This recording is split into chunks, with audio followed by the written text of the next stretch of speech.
I'm Velina Brown. I'm an actor and a collective member with the San Francisco Mime Troupe. In company, that's right.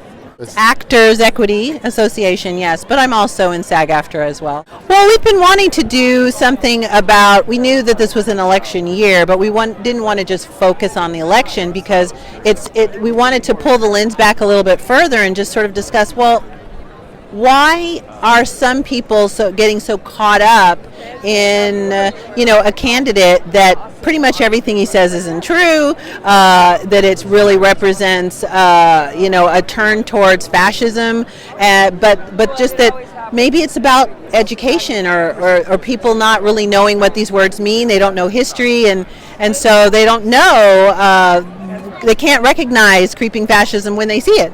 And so we wanted to just sort of talk about that and how important it is, not just presidential races, but all of the elections, all of the offices along the way on the grassroots level too, that affects our lives and our kids' lives every day. And so I guess that's how we ended up sort of marrying the two ideas, the importance of what is being clear about what education is for. Is it just to crank out more cogs in the machine, or is it to groom citizens, people who are awake and aware and engaged in the system, their society, and not just sort of mindless cogs. And there's a lot of money going to charters in California, the billionaires, Facebook, all these big billionaires. Why hasn't there been a real education campaign? Your play is kind of a popular education about what's happening with charters. You think it should be spread out more? Well, certainly it should be spread out more. It's something that's really impacting the quality of education all over our country. And many places that we've gone already, people come up to us and say, this just happened, this is happening in our town.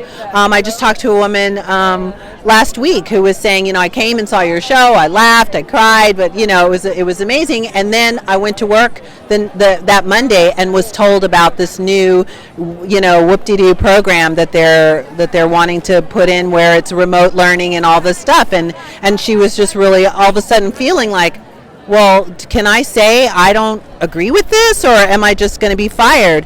And there was a town up north where we went, where we met 3 teachers who came to our show, all of whom had been fired because they were resisting this new charter school process that was coming in. So. You were in Richmond as well, and they're privatizing the schools there. There's a big fight with Ron Beller. Yes. I mean, these teachers, they want to make the virtual teacher, no more teachers, and what do you think about that?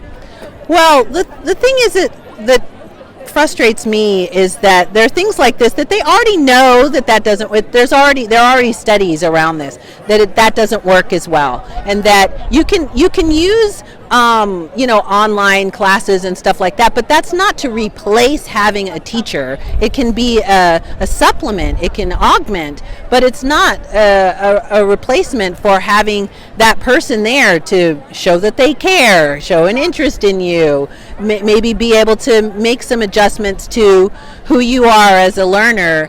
And not just say, all right, we'll just throw everybody in front of a computer and hope for the best. Meanwhile, people are making a lot of money off of those programs, whether they work or not. And children who have to be put in front of a computer, 7, 8 years old, their eyes are still developing, their minds are still developing. Is there a problem with their health as far as the health and safety of kids if they're in front of a computer? Well, certainly if you spend too much time in front of the screen staring into a glowing light, it harms your eyes. So that's already known as well. So we have there's all this information, but it doesn't there is no analysis for it when it comes to, well, if we put all of these things together that we know, individually we know they don't work, then why are we spending money on these things that we already know that those things don't work? Having little kids staring into a screen, having people not having a real live teacher there like ever. It's just, that doesn't work. But it's sort of like, there's so many things that happen like that with Big Pharma putting out drugs, and they know they don't work, but they're going to make their money, and then whoops, it causes cancer, or whatever. So, I mean, whoops, all these kids, there's like a generation of kids that are going to get hurt and their futures are going to be harmed by this experimentation that's happening. Meanwhile, there are a few people that are just scooping up all this money, and it's like, I saw recently this thing where this guy was saying, the purpose of education is to make money. He literally said that, and it's like, it's just, you run a school just like you run a pizza parlor. And I wish we have schools and shopping centers like the malls, which are virtual centers. I mean, I was surprised. I was in San Diego and I saw them too. I mean, it's like a shopping mall, and you've got these schools in a shopping mall, and there's a bunch of screens. I mean, there's. It's very, very sad. We have to stop this. We cannot, if we really want to be, if we really want to be a great country, you have to have great education, and you can't just sell off something like that, something so key to a person's development and their future, just, sell it off and not really care about the ramifications of that. I think that the whole idea of making America great again, America in a lot of ways is already a really great country, but we're on this place where we can just go straight downhill and have everybody ignorant and just a few people just raking in money, and then the whole thing's going to crumble. It's going to crumble. We have to make it about what's best for everyone. Now, we close tomorrow, Labor Day, in Dolores Park.